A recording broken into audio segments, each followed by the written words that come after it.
Okay, so last video we were talking about the kind of this coalition that's forming in the government, kind of a split between liberals and socialists, because socialists are, of course, following the lead of people like Louis Blanc, who believe that there should be national workshops, and liberals are starting to actually turn more towards the conservatives because they're afraid that that the socialists are kind of turning more in the direction of what we saw with the Reign of Terror and the French Revolution.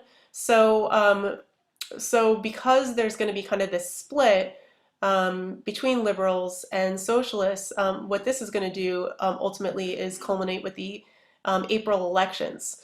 They're they're electing a new assembly into the French government, and what we see is there's a pretty significant victory for conservatives in this new National Assembly. All right, but of course we have also some moderates being elected as well, so we're going to see a kind of a representation of more moderates and even some monarchists in the National Assembly, and there are a few socialists left, but far fewer than there were previously. So immediately they're going to have much more influence over talking about things like national workshops, which we're going to see very soon are going to be shut down by the conservatives and liberal moderates in the National Assembly. They also want to get rid of people like Louis Blanc from the national government, and we're going to talk about that as well. So one of the early things that is accomplished by the National Assembly, once they kind of feel like they have a conservative mandate, they're going to shut down the national workshops, and of course this is going to lead towards class tensions. All right, they kind of feel now that this new government that has been elected is very elitist. It's making decisions on behalf of the entire population, but it's really not working in the working class interests, of course, because you have so few socialists exist in the national government. This is going to lead to the working class being increasingly dissatisfied. And they're also really unhappy that radicals such as Louis Blanc are going to be dropped from the National Assembly. So this is going to result in some violent uprisings in June of 1848. And so these June days, what they are working class people who are actually trying to invade the Constituent Assembly. They want to establish this new revolutionary government. Their belief is that this new government that was elected in the April elections was a betrayal of some of the kind of socialist ideas that they thought marked the revolution.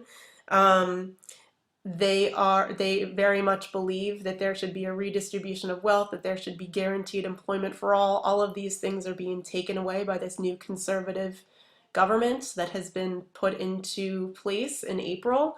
So what they're going to do is they're going to first off set up barricades in the street, very much like we saw leading up to the abdication of Louis Philippe. Also, this inspires Victor Hugo's Les Miserables. So what we're seeing here is now the liberals are actually identifying more with the conservatives. Okay, so at first, in the early days of the 1848 revolutions, the liberals actually were very sympathetic towards the working class. Some liberals actually were.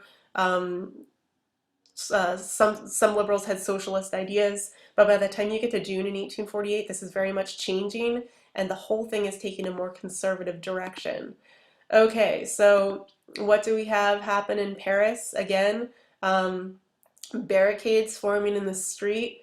What's going to ultimately result is the formation of the official formation of the Second French Republic. I already started talking about that previously when we saw Louis Philippe abdicate, and there's this new and there are these new ideas as to what kind of government should replace this monarchy. But the real Second French Republic, what is actually established, is far different from Alphonse Lamartine's very radical ideas that we talked about in the previous video. What we're going to see first is that before the Second French Republic is set up, that the working class rebellions in Paris are going to be crushed very violently by the military, and the military general that is leading them, Louis Cavaignac, we're actually going to see be a candidate for president, and we're going to talk about that in just a minute. But what he does is, first off, he kind of assumes the powers of a dictator so that he can crush all these barricades in the street It results in 10,000 people dying and a massive conservative victory. So basically, instead of allowing the kind of freedom of speech and assembly that you would think goes along with the Constitution, instead it is just violently crushed. Okay, and like we see happens so many different times in French history, again, we have another constitution forming. This one's in November of 1848, and this constitution is calling for an elected president and a one-house legislature. So who do we elect president? None other than Louis Napoleon, who was Napoleon's nephew. Can you imagine that? That we really are going full circle.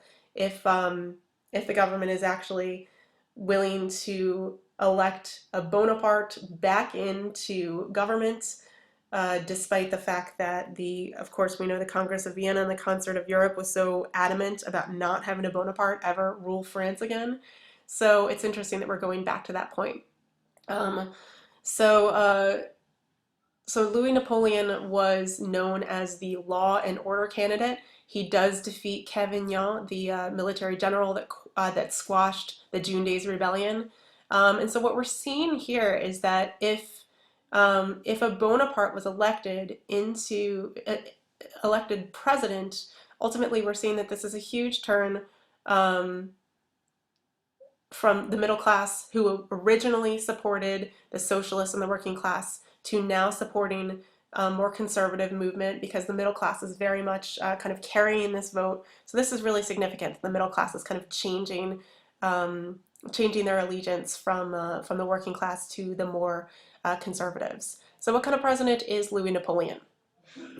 Well, he, again, like we saw with the National Assembly that was elected in April, it's going to be very anti-radical. So Louis is going to purge the government of all radical officials. He's going to replace them with really, really conservative people. So we're going to actually see monarchists exist in the government. It seems like we're definitely turning back towards maybe even the pre-revolutionary days. He disbands the National Assembly and holds new elections. And he argues, and this is kind of ironic, that he is a man of the people. So again, we kind of see Louis Napoleon maybe taking the words of Rousseau, general will, and completely twisting them around, arguing that he really truly represents the general will just as one person. So we're going to see that this new government that is appointed is going to often use force against dissenters. So a lot of the liberal and socialist accomplishments of the early days of the 1848 revolutions were seen completely reverse. To kind of close with France, again, full circle is the key idea. That first Louis Napoleon was president, but by 1851 he actually stages a coup, I guess in a way, a coup against his own government, against the Second French Republic, in order to proclaim himself emperor. Okay, so this is a coup within the French government, right? So what he does is he consolidates power and he declares himself Emperor Napoleon III of the Second French Empire. Okay, so not the Second French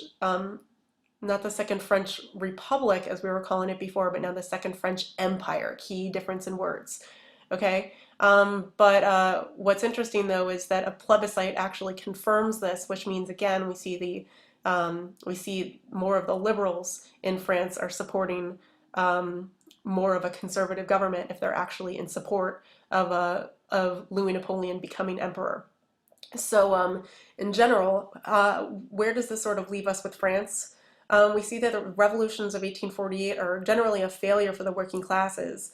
You know, they have some temporary victories with the national workshops, which are eventually shut down. So we see that the government in France was, for a brief period of time, in favor of a republic, but by 1851 it is much more in favor of a strong executive. We'll pick up with the revolutions in Austria and Prussia next.